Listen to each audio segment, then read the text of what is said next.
안녕하세요. 오늘 7월 30일 금요일입니다. 금요기도회 통해서 함께 하나님의 말씀을 통해 은혜 받고 또 우리가 믿음에 더 성장하고 또 주님께 더 가까이 다가서는 귀한 시간이 될 수 있기를 원합니다. 날씨가 여전히 덥네요. 그래도 또 이 또한 지나가리라. 또 더우면 더운 대로 우리에게 유익이 있고 또 지나고 나면 또 그때 그 유익이 있었구나 하는 것을 깨닫게 됩니다. 그러니까 우리는 항상 지금 눈앞에 펼쳐진 환경 때문에 이렇게 많이 지배되지 말고 이 환경이 지나면 또 어떤 것이 있을까, 분명히 좋은 것이 또 기다리고 있을 것이라는 얘기죠. 그러니까 항상 이런 희망을 마음속에 갖고 인생을 살게 되면 우리 마음속에는 여러 가지 불안한 그런 마음, 불안적인 요소를 제거하는 그런 그 능력 있는 삶이 되는 겁니다. 우리 인생 살아보니까 살만했잖아요, 그죠? 한참 살만하니까 사는 것이 힘들다 했는데 지나고 나면 우리 또 다 이겨왔어요. 지금까지 이겨왔으니까 또 우리가 그런 믿음과 그런 경험을 가지고 앞으로 어떤 일이 있어도 나는 이겨나갈 수 있다. 특별히 우리 하나님께서 나와 함께 하신다. 저는 이번 주일날, 돌아오는 주일날, 내일 모레죠, 주기도문을 이제 마무리 지면서 전체적인 것을 하나 좀 묶어서 결론을 내리려고 그래요. 주제는 뭐냐면 하나님께서 내게 주신 자산이다, 이렇게 주제를 잡았습니다. 자산은 뭐예요? 그러니까 자본과 부채를 포함한 것이 그 자산이에요. 내가 빚이 있다 할지라도 그 부채도 내 자산이거든요. 어쨌든 내가 부채를, 남의 것을 내가 빌려보긴 했지만은 그건 내게 있기 때문에 내게 자산이 되는 겁니다. 그럼 부채 많죠? 가장 큰 자본은 무엇이에요? 우리 자신이에요. 하나님께서 우리를 이 땅에 보내셨는데, 우리를 태어나게 하셨는데 우리 대단한 존재예요. 약한 존재가 아니에요. 우리는 누구에게나 하나님께서 굉장한 그런 그 재능과 힘과 능력을 주셨거든요. 그것만 가지고도 우리는 이 세상을 살아갈 수 있는 그 힘이 어느 정도는 갖춰지고 있다. 근데 그 다음에 그 한계 있잖아요. 우리 약하잖아요. 또 여전히 죄성 갖고 있어 죄 가운데 시달리고 있는데, 그런 가운데서도 우리 하나님께서 우리를 부르시는 그 놀라운 역사, 이 세상을 다스리신 하나님, 그 하나님 믿지 않는 사람들은 그 하나님 모르잖아요. 근데 하나님은 우리에게 있어 정말 소중한 자산이거든요. 엄청난 자산이에요. 하나님께서 우리에게 때로는 자본도 주시고 또 그 부채도 주셨어요. 자본은 무엇인가? 우리 태어날 때부터 하나님께서 주신 것, 그것도 우리 부채라고 할 수 있는데, 그래도 우리 개인적으로 갖고 있는 내 능력이니까 이걸 우리가 흔히 그 재무 상태를 볼 때, 경영 상태를 볼 때 자산은 부채, 자본 더하기 부채다. 그러면 우리가 자본이다 이렇게 볼 때 더 큰 또 자신이 뭐예요? 우리 하나님이에요. 하나님의 존재. 우리가 하나님의 자녀고 하나님은 우리 아버지시니까 하나님은 우리 삶 속에서 엄청난 자산이에요. 거기다가 또 그 자산 무엇이 있습니까? 하나님의 사랑이 있죠. 하나님의 용서하심이 있죠. 우리는 하나님께로부터 굉장히 많은 빚을 졌어요. 빚을 졌는데 하나님께서는 우리를 자녀 삼으셨기 때문에 너 나에게 빚 졌다 이렇게 하지 않으시고, 너 내게로부터 사랑받은 거 아니야? 그럼 감사하고 살아라. 나와 함께 가자. 나와 함께 이 세상을 생명력 넘치는 그런 세상을 만들자. 생동감이 넘치는 세상을 만들자. 아직 생명이 없는 사람들에게 생명을 주자. 가난한 사람들, 어떤 이유에서인지 웅크리고 있는 이 사람들에게 다시금 가슴 펴고 또 고개 들고 또 어깨도 펴고 발걸음도 당당하게 살아갈 수 있도록 만들어주자. 그것이 하나님께서 우리에게 주시는 것이거든요. 우리가 이 주기도문 보니까 우리에게는 엄청난 자산이 있다는 것을, 내게는 엄청난 자산이 있다는 것을 알게 됩니다. 오늘도 이 본문 말씀에 그 내용이 나오는데 한번 말씀 같이 먼저 보겠습니다. 제가 읽겠습니다. 마가복음 3장 7절부터 19절인데요. 예수께서 제자들과 함께 바다로 물러가시니 갈릴리에서 큰 무리가 쫓으며 유다와 예루살렘과 이두메와 요단강 건너편과 또 두로와 시돈 근처에서 허다한 무리가 그의 하신 큰 일을 듣고 나아오는지라. 예수께서 무리에 애워싸 미는 것을 면키 위하여 작은 배를 등대하도록 제자들에게 명하셨으니, 이는 많은 사람을 고치셨으므로 병에 고생하는 자들이 예수를 만지고자 하여 피끈이 함이더라.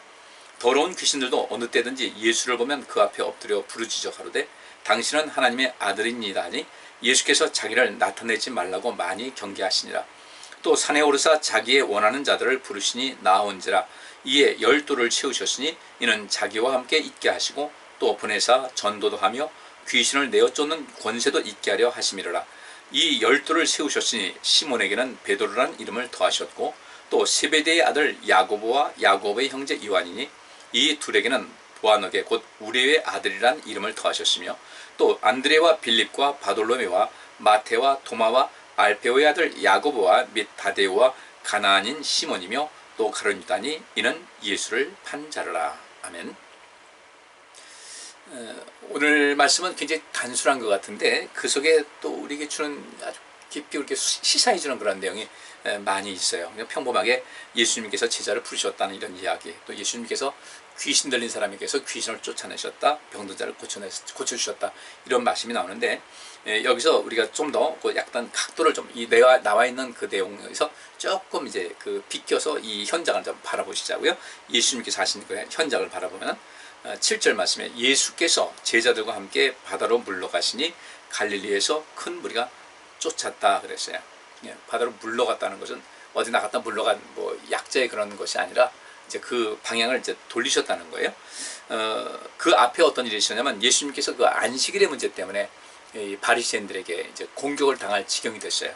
거기 앞에 마가복음 3장 6절 보니까 바리새인들이 나가서 곧 헤롯 당과 함께 어떻게 하여 예수를 죽일고 의논하니라 그랬으니까, 그래서 예수님께서 그런 현장에서 이제 나오셨어요. 거기서 머물러 있으면 논쟁 외에 다른 해결 방법이 없어요.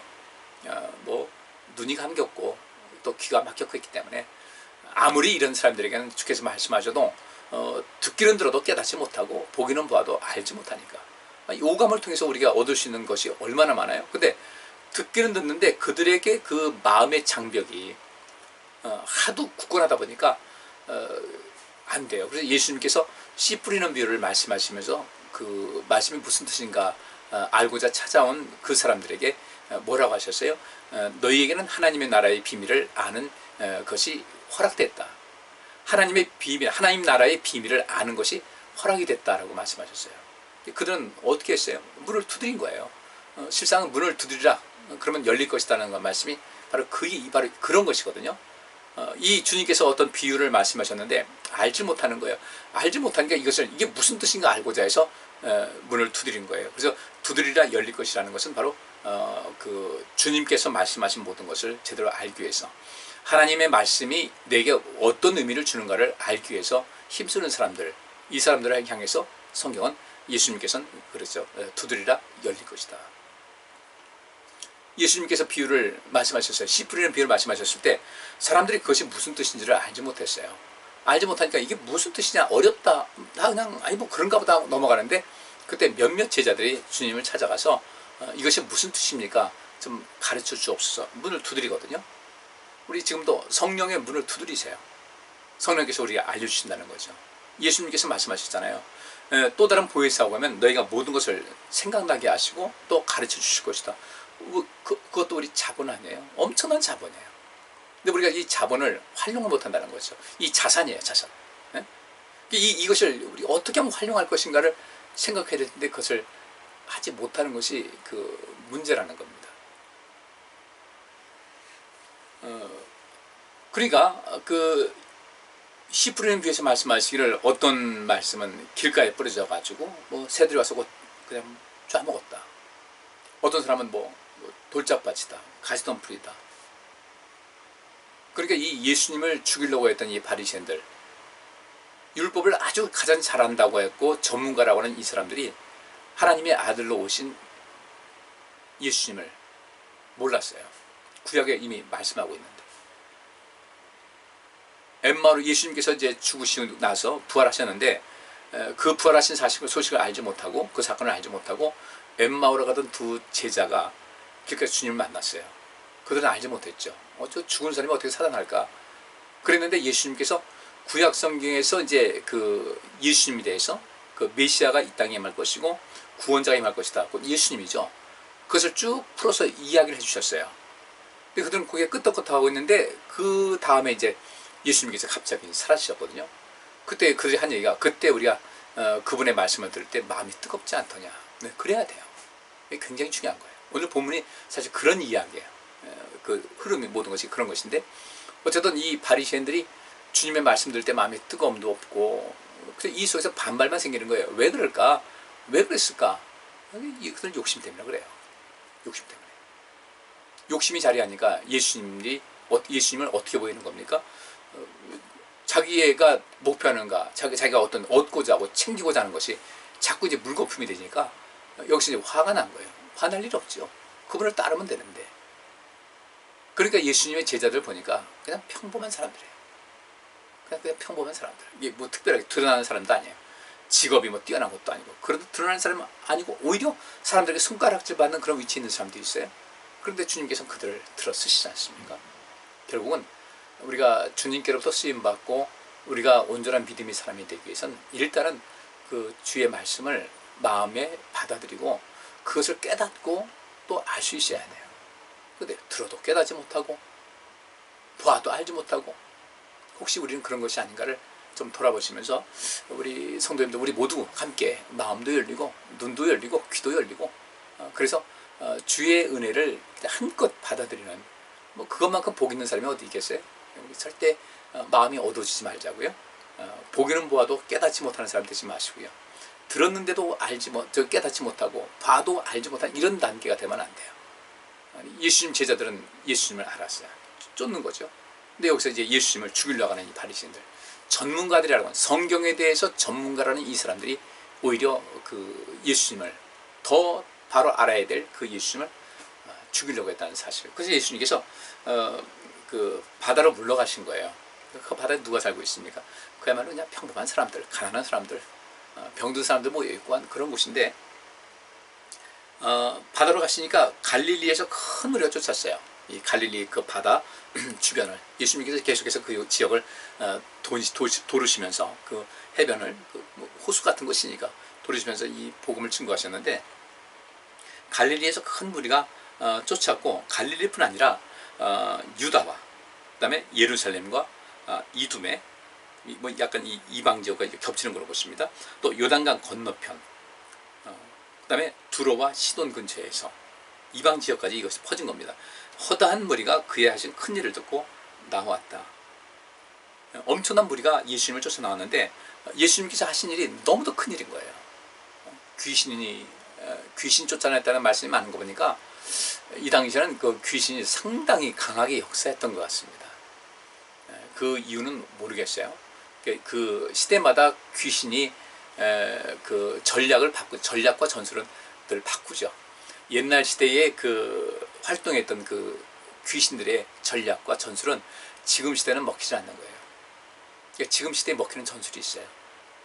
우리가 그 쉽게 접하지 못하기 때문에 이해하지 못하기 때문에 그러니까 이 귀신 들리는 사람들이 또 몸이 많이 아팠어요. 근데 지금은 또 이 의학이 많이 발달하다 보니까 이런 모든 것을 치료할 수 있는 기술이 있죠. 그러니까 귀신은 더 이상 우리 몸에 어떤 그 육신 질병이나 이런 것을 가지고는 그렇게도 하지만은 그렇게도 역사하지만은 그거보다는 다른 방법으로 역사하는 거죠. 지금은 어떤 시대입니까? 모든 것이 경제로 통하는 시대예요. 지금 뭐 미국도 그렇고 중국도 그렇고 지금 저렇게 첨예하게 대립을 하고 하는 것 이것이 왜 그러냐? 경제 때문에 그래요. 경제 때문에. 지금 중국이 신장지구라고 그러죠.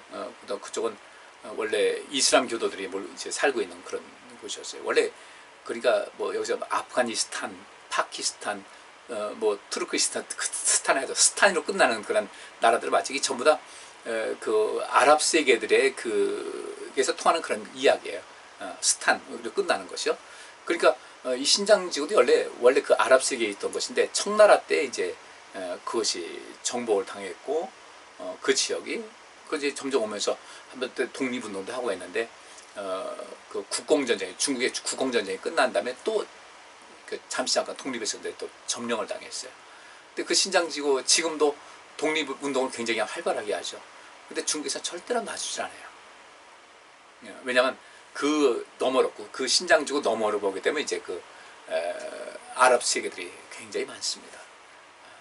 그러니까 그 하나의 방파제로 삼기도 하고 또 그 신장지구에서 그 핵무기 실험을 할 때 거기서 하거든요.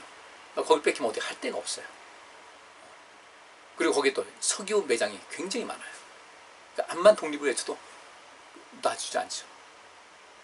티베트 쪽에 또 거기도 독립운동하지 않습니까? 근데 거기도 절대로 놔주지 않아요. 왜 그런가?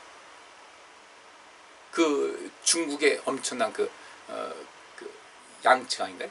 그렇게 흘러나가는 거기에 발원지가 그쪽 티베트에 있기 때문에 거기를 줬다가는 난리가 나는 거죠. 그런 데 있기 때문에 모든 것이 경제로 통하는 겁니다. 지금 이 시대가 그래요. 그러니까 어떤 경제적인 우위를 차지하기 위해서 또 전쟁도 불사하고 이런 일이 많이 있는데 귀신들은 지금도 우리 사람들을 미혹할 때 어떤 것을 하냐, 바로 그런 걸 가지고 해요. 그러니까 이 귀신들이 그 활동하는 데 있어서 전략과 전술은 끊임없이 바뀌어왔다, 이렇게 보시면 돼요. 이 당시에는 의술도 발달하지 않죠. 그러니까 자연히 이런 것에 그 사람들을, 그 귀신들이 와서 사람들이 뭐 몸을 건강하지 않게 하고, 귀신들이 오게 되면 사람 마음이 안정이 안 돼요. 안정이 안 되고, 그것이 어떤 그 신체화 증상이죠. 신체화 증상. 뭐 우리 몸의 건강이 75%가 마음으로부터 온다고 그랬으니까, 그러니까 마음을 지배하고 점령하는 가운데 그 사람 점점 황폐하게 만드는 거죠. 이 사단은, 결국 이 귀신은 타락한 천사잖아요. 눈에 보이지 않아요. 근데 와가지고 우리 정신세계를 일단은 지배를 합니다. 정신세계를 지배하면서 그때부터 이제 많은 문제가 야기를 시키는 거예요. 그래서 그 정신세계에서 문제를 일으키는 그 사단의 권세를 주님께서는 몰아치는 거죠. 그러니까 그 귀신이 쫓겨나니까 더 이상 그 사람의 어떤 정신세계에서 그걸 흐트러 놓지 못하게 되는 것이고, 그 사람이 낫게 되는 거예요. 이런 일이 많이 있었다는 얘기입니다. 그래서 많은 이적을 행하신다는, 뭐 사실 큰 일을 듣고 나왔다, 많은 이적을 행하신다는 것을 소문이 사방에 퍼져나갔기 때문에 굉장히 많은 사람들이 몰려오기 시작했어요.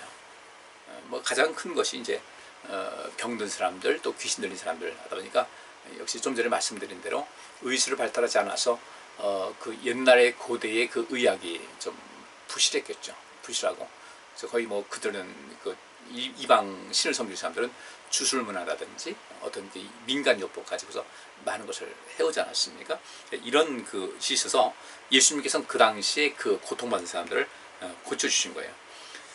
사방에 몰려오니까 이제 예수님께서 어느 바닷가 한적에, 그 갈릴리 호수죠, 바닷가에서 말씀하셨는데 사람들이 계속 몰려드니까 이 말씀을 가르치는 데서도 뭐 그 당시에 마이크가 없었겠죠. 그러니까 예수님께서는 자연의 원리를 통해서 그 말씀하시는 것이 이렇게 더 넓게 분명하게 들릴 수 있는 그런 위치를 찾으셨을 거예요. 예수님께서는 무리들이 막 에워싸서 그 밀고 뭐 이렇게 하니까 그들을 안 되겠다 싶어서 좀 더 그들을 좀 더 가까이 가면서도 또 이렇게 그 어떤 사고도 예방하고 자유롭게 말씀 증거하기 위해서 배를 하나 준비하라고 하십니다. 그러면 배를 준비하면 그 물속까지 오지 않게 못 오잖아요. 그래서 배를 준비하도록 하시고 그들에게 이제 말씀을 증거하시는데, 10절 말씀 보니까 이는 많은 사람을 고치셨으므로 병에 고생하는 자들이 예수님을 만지고자 하여 피끈이 함이더라. 그러니까 예수님이 거기 땅에 있으면 뭐 사람들 막 밀려오지 않겠어요. 그리고 그 예수님을 뭐 옷이라도 만지겠다. 그러니까 이 12해 동안 혈루증 앓던 여인도 그와 같은 것이었을 거예요. 어쨌든 예수님을 좀 만지고자, 이 병으로 고생하는 사람들이 앞을 다퉈서 예수를 만지려고 몰려드니까 이제 그것을, 그러다 보면 아무 일도 더 못하시잖아요.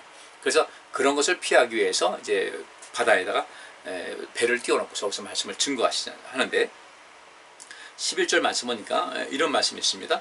더러운 귀신들도 어느 때든지 예수를 보면 그 앞에 엎드려 부르짖어 가로되 당신은 하나님의 아들이니이다 하니 예수께서 자기를 나타내지 말라고 많이 경계하시니라 라고 말씀하고 있습니다. 그러니까 여기서 귀신들도라고 했으니까 뭐 귀신들 같은 것이 아니라 더러운 귀신 들린 사람들이죠. 더러운 귀신 들린 사람들이 모여오는데 그들이 이 귀신이 또 이야기하도록 하지 않겠어요? 당신은 하나님의 아들이십니다라고 소리를 치러서. 근데 왜 그랬을까? 뻔히 아는 거 아니겠어요? 왜 그렇게 했을까? 실상은 귀신도 이런 방법을 해가지고 예수님을 혼란에 빠뜨리는 거죠. 예수님께서 많은 사람들이 와서 당신은 하나님의 아들입니다, 뭐 나 고쳐주옵소서, 귀신이 하는 이야기예요. 그 귀신을 사람이 하는 것이니까 귀신이 하는 이야기예요. 그러니까 맞는 이야기잖아요. 근데 예수님께서는 그 말을 하지 못하도록 하셨어요. 왜 그랬을까? 아직까지도 기간이 남아있기 때문에, 하셔야 될 일이 많이 있기 때문에 그런 것을 이제 그 통제를 하시는 겁니다. 그리고 귀신들은 그런 식으로 해서 사람들을 더 몰아넣게 해가지고 예수님을 나중에 아주 더 어렵게 만들고자 하는 그런 계략이 또 있었을 것이라는 거죠. 그렇게 해서 사람들이 많이 몰려서 더 큰일 하지 못하도록 막는 거. 예를 들니까 이런 거예요. 미국에서 지금 산불이 굉장히 크게 나고 있잖아요. 뭐 어마어마합니다. 그러면 이들은 두 가지 방법을 써요. 산불을 진화하는데, 한 사람은 공격적 이제 소방을 합니다. 예?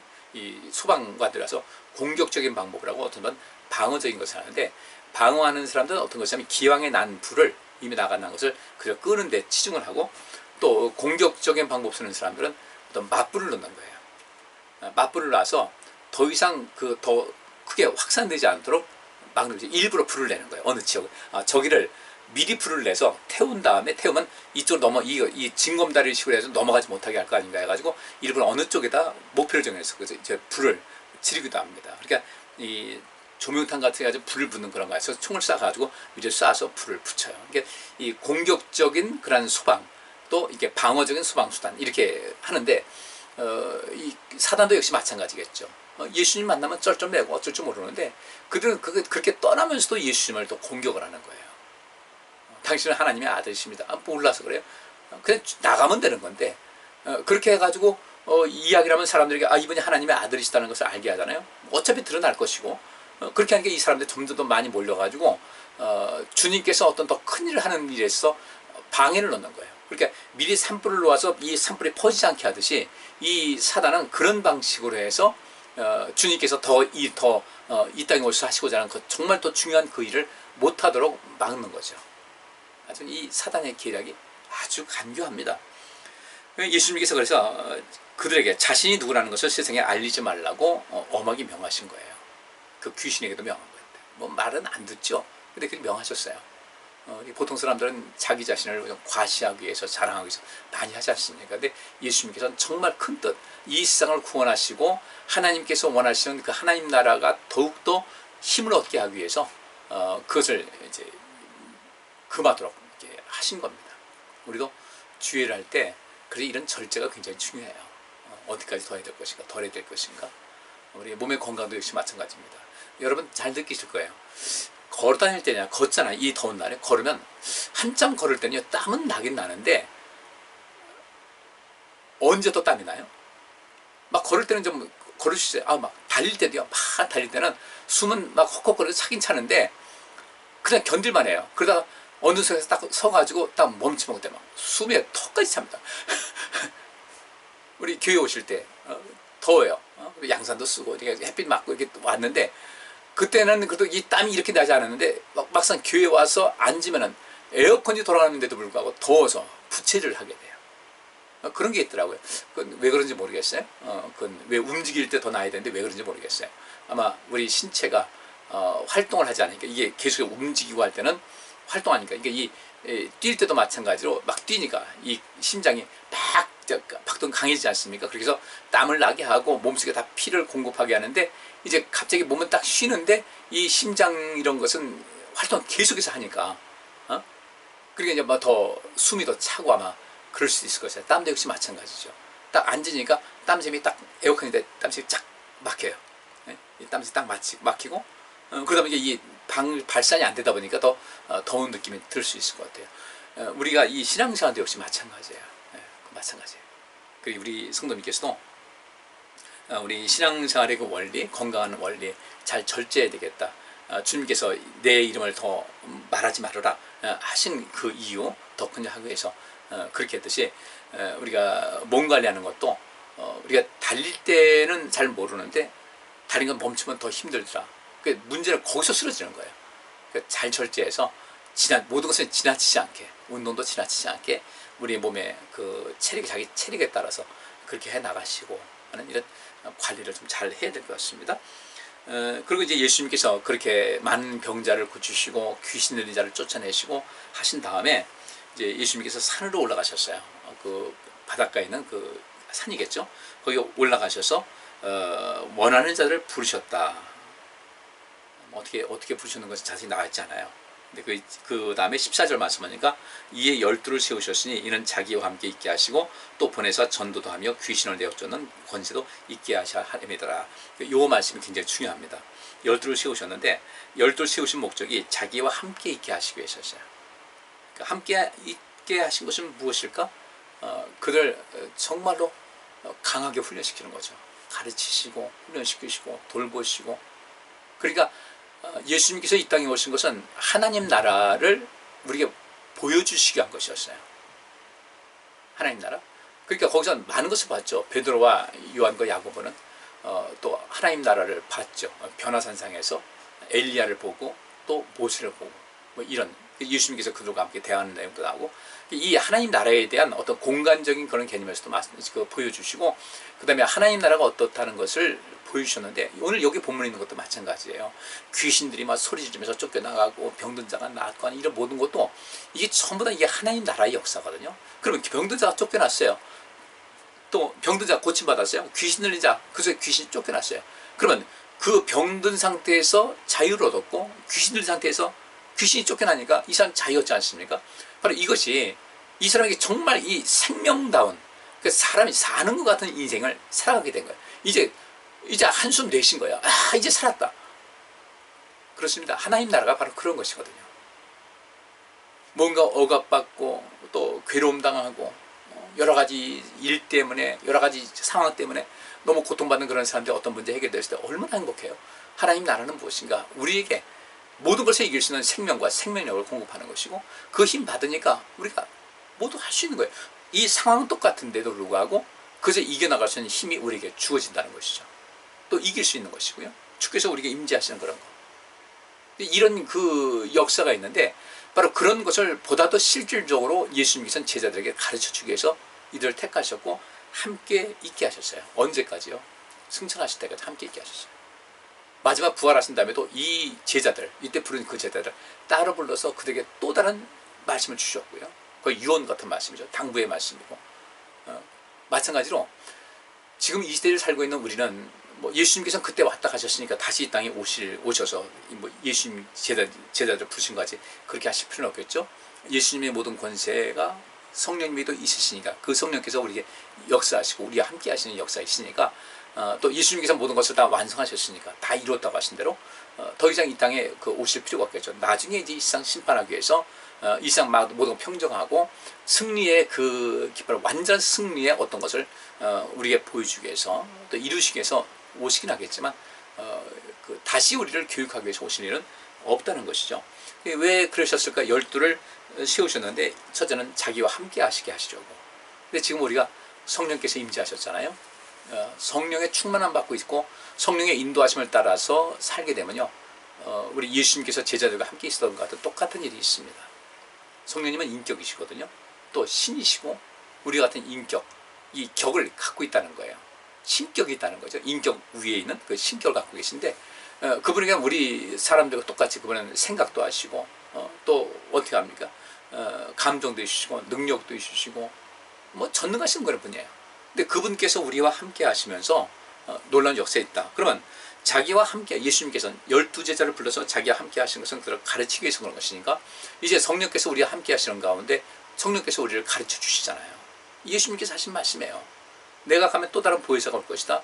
그가 너희에게 모든 것을 생각나게 하시고 모든 것을 가르쳐 주실 것이라고 예수님께서 말씀하셨는데 우리도 이 순간 우리가 하나님 말씀 부지런히 배우셔야 돼요. 신앙의 원리를 알아야 되고 열심히 배우셔야 돼요. 그거 참 큰 복이에요. 우리 엄청난 자산이에요. 그냥 엄청난 자산이에요. 하나님 말씀을 안다. 원리를 안다. 여기도 보세요. 예수님께서 바닷가를 이렇게 쭉 다니십니다. 그러니까 많은 사람들이 몰려들잖아요. 왜 몰려왔어요? 그분에 대한 소식을 들었단 말이죠. 그분이 어떤 분이 어떤 일을 하셨는 걸 우리 듣고서 모인 거예요. 우리 이미 들었잖아요. 성경 통해서. 그들보다 더 많은 것을 배우고 들었어요.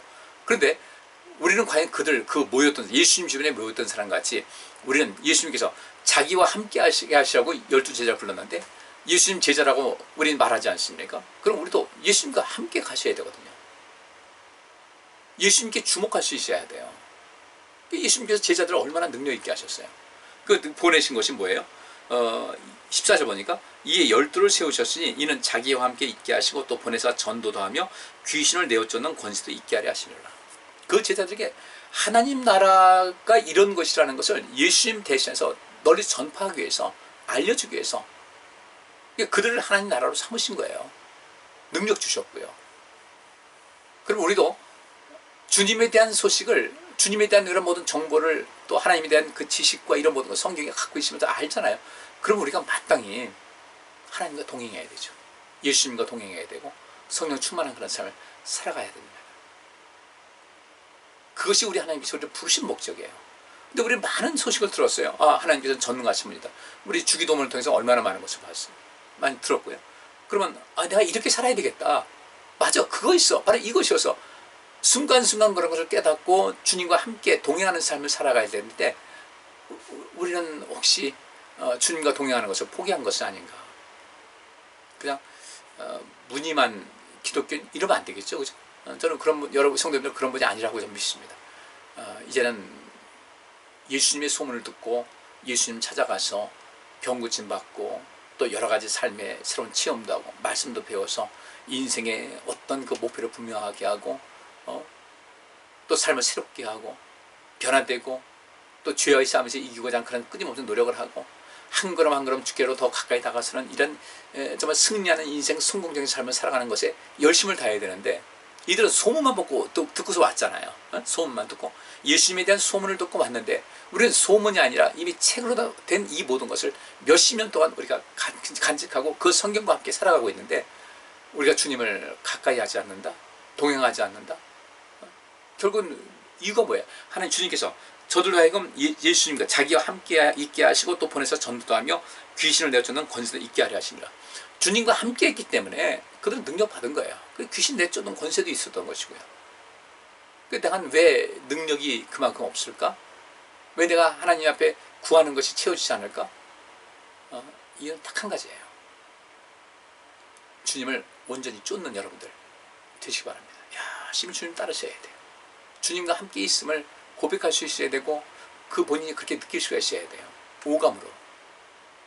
그렇게 여러분께서 주님께서 나와 함께하고 계시다는 것을 느끼고 그 확신이 있고 또 느끼고 알게 되고 그런 것이 내 오감을 통해서 체험되고 이러면 우리가 다른 데 가서 구할 게 뭐가 있겠어요.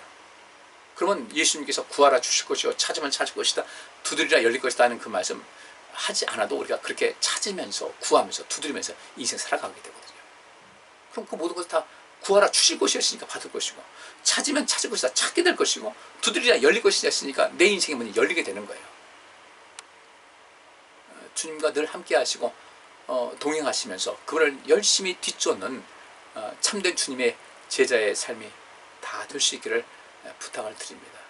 우리에게 좋은 기회예요. 우린 그런 훈련을 받았잖아요. 지식이 있고. 근데 서로 우리가 지금 이 모든 상황 속에서 주춤하고 있었다면 주춤하지 말고 발걸음 힘있게 내딛는 여러분들 되시기를 부탁을 드리겠습니다. 오늘 여기까지 하겠습니다. 이 철야 금요기도의 시간 통해서 또 말씀을 통해서 은혜 받으시고 우리가 좀 더 새로운 모습으로 변화돼서 권세 있는 삶, 능력 있는 삶, 온 세상에 희망을 주고 이 온 세상 고통당하는 사람들에게 또 위로와 치유와 또 변화와 능력을 행할 수 있는 우리 모두가 될 수 있기를 원합니다. 기도하겠습니다. 하나님, 우리 예수님께서 12제자를 부르신 것은 마치 우리를 부르심과 별다른 차이가 없음을 믿습니다. 예수님께서 12제자를 부르시고 또 그들에게 그들 하여금 예수님과 늘 함께 있게 하셨고 또 그들에게 권세를 주셔서 귀신을 내어 쫓는 권세, 병 고치는 능력, 이 모든 것을 허락해 주셨는데 우리에게도 주님께서는 이런 능력을 주셔서 우리로 하여금 주님을 대신해서 또 주님과 함께 이 세상을 온전케 하고자 하는 주님의 뜻이 있는 것을 믿습니다. 우리도 그 당시 예수님 당시에 예수님의 소문만 듣고서도 그렇게 엄청난 인파가 몰렸던 것 같이 우리도 이제 예수님의 소문이 아닌 이 말씀에 기록된 예수님, 역사적인 예수님, 이분에 대한 믿음을 갖고 주님을 끊임없이 따르며 동행하며 또 온 세상을 주님과 더불어 온전케 하고 새롭게 하고 생명력을 줄 수 있는 삶을 살기를 원합니다. 지금 저도 그렇게 하겠사오니 성령의 충만함을 더하여 주옵시고 능력 있는 삶을 살아도 나도 복되고 나를 통해서 많은 사람들의 복을 얻고 하나님께 온전한 영광 돌리는 삶이 이어지게 하여 주옵소서. 우리 성도님들 한 사람 한 사람을 복되게 하여 주옵소서. 예수 그리스도 이름으로 기도하옵나이다. 아멘. 자, 또 말씀을 통해서 은혜 받은 줄 믿습니다. 편안한 밤 되시고요. 또 내일 힘있는 아침 받으시기 바랍니다. 감사합니다.